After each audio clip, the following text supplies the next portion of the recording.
கெரண்டியல்ல பகுதிக்கு அருகில் மீண்டும் கோர விபத்து, 17 பேர் படுகாயம், சிலரின் நிலை கவலைக்கிடம் என்பதாக அந்த செய்திக்கு வீரகேசரி பத்திரிகை தலைப்பிட, இன்றைய மௌவிய பத்திரிகையில் பஸ் அனத்துருவு தெனட்ட கிட்டு வேன் ரியாக் பிரபாத்தியேட்ட பெரலை விசியக்கிட்ட துவால என்பதாக அந்த செய்திக்கு தலைப்பிடப்படுகிறது. 21 பேர் காயம் என்பதாக இன்றைய சிங்கள பத்திரிகைகளுடைய செய்திகள் இடம்பெற்றிருப்பதை நாங்கள் காணக்கூடியதாக இருக்கிறது. நுவரெலியா கண்டி பிரதான வீதியின் கொத்மலை கெரண்டியல்ல பகுதிக்கு அருகில் மீண்டும் ஒரு வாகன விபத்து நேற்று இடம்பெற்றுள்ளதோடு இந்த கோர விபத்தில் 17 பேர் படுகாயமடைந்திருக்கிறார்கள்.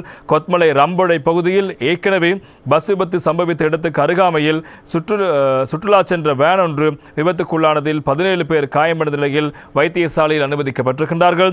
விபத்தில் காயமடைந்தவர்களை கொத்மலை பிராந்திய மருத்துவமனையில் அனுமதித்த பின்னர் பலத்த காயமடைந்த பலரை மேலதிக சிகிச்சைக்காக கம்பளை போதனா வைத்தியசாலைக்கு மாற்ற நடவடிக்கை எடுக்கப்பட்டிருக்கிறது. இவர்களில் சிலர் நிலை கவலைக்கிடமாக இருப்பதாக தெரிவிக்கப்படுகிறது. கடந்த 11ஆம் தேதி கொத்மலையில் இலங்கை போக்குவரத்து சபைக்கு சொந்தமான பஸ் விபத்துக்குள்ளான இடத்துக்கு அருகிலுள்ள ப்ளூம்ஃபீல்ட் தோட்ட பகுதியில் நுவரெலியாவிலிருந்து அனுராதபுரம் ராஜாங்கனை நோக்கி பயணித்த வேன் ஒன்று 50 அடி பள்ளத்தில் வீழ்ந்து விபத்துக்குள்ளாகி இருக்கிறது.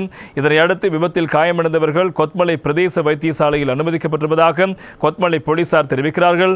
நுவரெலியா பகுதிக்கு சுற்றுலா சென்றுவிட்டு மீண்டும் திரும்பிச் செல்லும் வழியிலேயே இந்த வேன் விபத்துக்குள்ளாகிற வீதியை விட்டு விலகி 50 அடி பள்ளத்தில் வீழ்ந்து விபத்துக்குள்ளாமையாக விசாரணைகள் தெரிய வந்திருக்கிறது. எனவே விபத்தில் குறித்த வேன் முழுமையாக சேதமடைந்திருப்பதாக தெரிவிக்கும் கொத்மலை போலீசார் மேலதிக விசாரணைகளை ஆரம்பித்திருக்கிறார்கள் என்பதும் அந்த செய்தியாக தொடர்வதை காணலாம். எனவே அந்த இடத்தில் இதுவரைக்கும் இடம்பெற்ற அதற்கு அருகிலேயே கெரண்டியல்ல பகுதியில் இடம்பெற்ற விபத்தில் 23 பேர் பலியாகியிருக்கிறார்கள். மேலும் பலர் இப்போது சிகிச்சை பெற்று வரும் நிலையில் நேற்று தினம் இவ்வாறு அனுராதபுரம் பகுதியிலிருந்து சுற்றுலா சென்றவர்கள் பயணித்த வேன் ஒன்றும் இவ்வாறு இந்த பள்ளத்தில் வீழ்ந்து விபத்துக்குள்ளானதில் கிட்டத்தட்ட 21 பேர் வரை படுகாயமடைந்து சிகிச்சை பெற்று வருவதாக இன்றைய பத்திரிகையினுடைய செய்திகள் இடம்பெற்றிருப்பதை நாங்கள் காணலாம். அதே போல இவ்வாறு நாட்டின் ஏனைய பகுதிகளிலும் ஆங்காங்கே சிறு சிறு விபத்துகளும் பதிவாயிருக்கின்ற விடயங்கள் இங்கே நாங்கள் சுட்டிக்காட்டப்பட வேண்டிய விடயமாக இருப்பது நாங்கள் காணக்கூடியதாக இருக்கிறது. இவ்வாறு இருக்க இன்றைய தினம் மற்றும் ஒரு தகவலும் இருக்கிறது. இன்றைய தினகரன் பத்திரிகை பொறுத்தவரைக்கும் இந்த தூர சேவை பஸ் சேவைகளை கண்காணிக்க விசேட குழுக்கள், சட்டங்களை மீறினால் கடும் தண்டனை என்பதாக தினகரன் பத்திரிகையில் தொடர்பான செய்தி இடம்பெடுத்திருப்பதை பார்க்கலாம். பயணிகள் போக்குவரத்தில் ஈடுபடும் நீண்ட தூர பஸ் சேவைகள் தொடர்பாக விசேட கவனம் செலுத்தப்பட்டிருப்பதாகவும் இதுகுறித்து விசேட வேலை திட்டம் ஒன்றும் செயற்படுத்தப்பட்டிருப்பதாகவும் பதில் போலீஸ் மா அதிபர் பிரியந்த வீரசூரிய அறிவித்திருக்கின்றார். அதன்படி பயணிகள் போக்குவரத்து பஸ்களை விட பஸ்களை விசேட பரிசோதனைக்கு உட்படுத்துமாறு பதில் போலீஸ் மா அதிபர் அனைத்து போலீஸ் நிலைய பொறுப்பதிகாரிகளின் மற்றும் உயர் போலீஸ் அதிகாரிகளுக்கும் ஆலோசனை வழங்கியிருப்பதாக சுட்டிக்காட்டப்படுகிறது. எனவே தூர பிரதேசங்களுக்கான பயணிகள் பஸ்கள் விபத்துக்குள்ளாக தொடர்ந்தும் அதிகரித்து வரும் நிலையில் அது தொடர்பாக உரிய கவனம் செலுத்தப்பட்டிருப்பதாக குறிப்பிட்டுள்ள அவர் தூர பிரதேச பஸ்களை விசேட சோதனைக்கு உட்படுத்த நடவடிக்கை எடுக்கப்படும் என்றும் தெரிவிக்கிறார். குறிப்பாக அதிலும் இரவு நேர தூர சேவை பஸ்களை விசேட பரிசோதனைக்கு உட்படுத்தி மது அருந்திவிட்டு வாகனம் எடுத்தல், போதைப் பொருள் பயன்படுத்தி வாகனம் எடுத்துதல், கவனஈனமாகவும் ஆபத்தான முறையில் வாகனம் செலுத்தல் ஆகிய குற்றங்கள் தொடர்பாக சட்டத்தை அமல்படுத்துமாறு பதில் போலீஸ் மா அதிபர் அனைத்து போலீஸ் நிலையங்களுக்கும் உயர் அதிகாரிகளுக்கும் இவ்வாறு கடுமையான ஒரு அறிவுறுத்தல் ஒன்றை விடுத்திருப்பதான செய்திகளும் பிரதானமாக இருப்பதை நாங்கள் காணக்கூடியதாக இருக்கிறது. எனவே இவ்வாறு இருக்க மற்றும் ஒரு தகவலும் இன்றைய தினம் முக்கியமான செய்தியாக இடம்பெற்றிருப்பதை காணலாம். எனவே இந்த கெரண்டியல்ல பகுதியில் இடம்பெற்ற பஸ் விபத்தில் பாதிக்கப்பட்டவர்களுக்கு அதே போல உயிரிழந்தவரின் குடும்பங்களுக்கு நட்டஈடு வழங்குவதற்கு அரசாங்கம் துரிதமாக நடவடிக்கைகளை மேற்கொண்டிருக்கிறது. அது தொடர்பான செய்தி இன்றைய தினம் பிரதான செய்தியாக அத பத்திரிகையில் தலைப்பிடப்படுகிறது. கெரண்டியல்லே பஸ் அனතුரின் மியகிய அயக்கு வெனுவின் ருப்பிய லக்ஷ தாயක වන්දි මුදල් මියගිය පුද්ගලයන් පදිංචි සිටි ප්‍රදේශීය ලේකම් කාර්යාලය හරහා ඥාතීන්ට ළඟමිනුත් රුපියල් 25,000 බැගින් තුවාල ලැබුව පිරිස් සඳහා வந்தி கிரிக்கெட் ஆயத்தன முதல் லபா දෙනවා என்பதாக அந்த செய்திக்கு தலைப்பெற்றிருப்பது நாங்கள் காணக்கூடியதாக இருக்கிறது.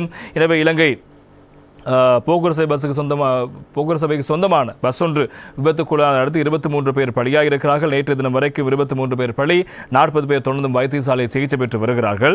இவ்வாறு இருக்க அமைச்சர் பிமல் ரத்நாயக்க போக்குவரத்து அமைச்சர் அவர்கள் விவகாரம் தொடர்பாக நேற்று இடம்பெற்ற ஊடக சந்திப்பில் பல விடயங்களை சுட்டிக்காட்டியிருக்கிறார். அந்த அடிப்படையில் இந்த கெரண்டியல்ல விபத்தில் உயிரிழந்தவர்களின் குடும்பத்திற்கு 10 லட்சம் ரூபாய் பணம் அவர்களுக்கு வழங்குவதற்காக அவர்களுடைய கணக்குகளுக்கு இந்த பணம் அனுப்பி வைக்கப்பட்டிருக்கிறது. ஒரு பிரதேச பிரிவுகளுக்கும் இவை அனுப்பி வைக்கப்பட்டிருக்கின்றன.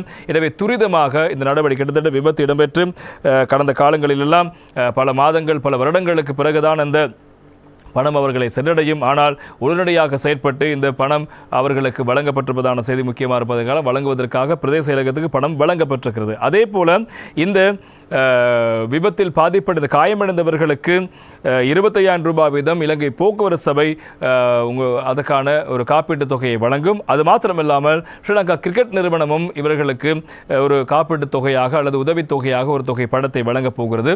அந்த பணம் உள்ளிட்ட அந்த பாதிக்கப்பட்ட மக்களுக்கு மேற்கொள்ள வேண்டிய அந்த உயர்ந்தபட்ச ஒத்துழைப்பை உதவிகளை வழங்குவதற்கு அரசாங்கம் நடவடிக்கைகளை மேற்கொண்டிருப்பதாக அந்த செய்தியும் இன்று தினம் அமைச்சர் விமல் ரத்நாயக் அவர்கள் தெரிவித்த தகவலாக அத பத்திரிகையில் தலைப்பிட இன்னும் ஒரு தகவலும் இருக்கிறது.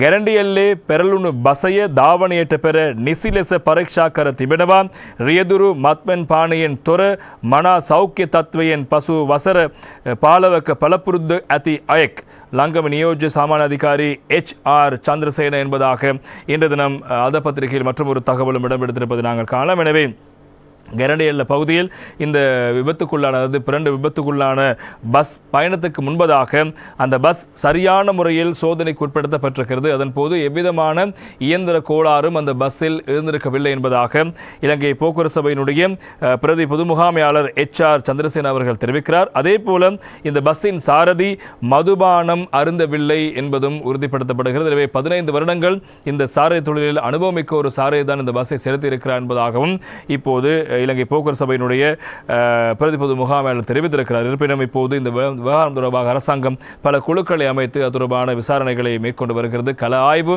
அதே போல பஸ்ஸினுடைய பிரச்சனை, பயணிகள் மேற்கொள்ளப்படுகின்ற பயணிகள் சொல்கின்ற விடயங்கள் என சகல விடயங்களையும் கண்காணித்து அறிக்கை சமர்ப்பிக்குமாறு போக்குவரத்து அமைச்சர் அறிவுறுத்தல் விடுத்திருக்க அது தொடர்பான விடயங்கள் இப்போது இடம்பெற்று வருகின்ற விடயங்களை நாங்கள் சுட்டிக்காட்ட வேண்டும்.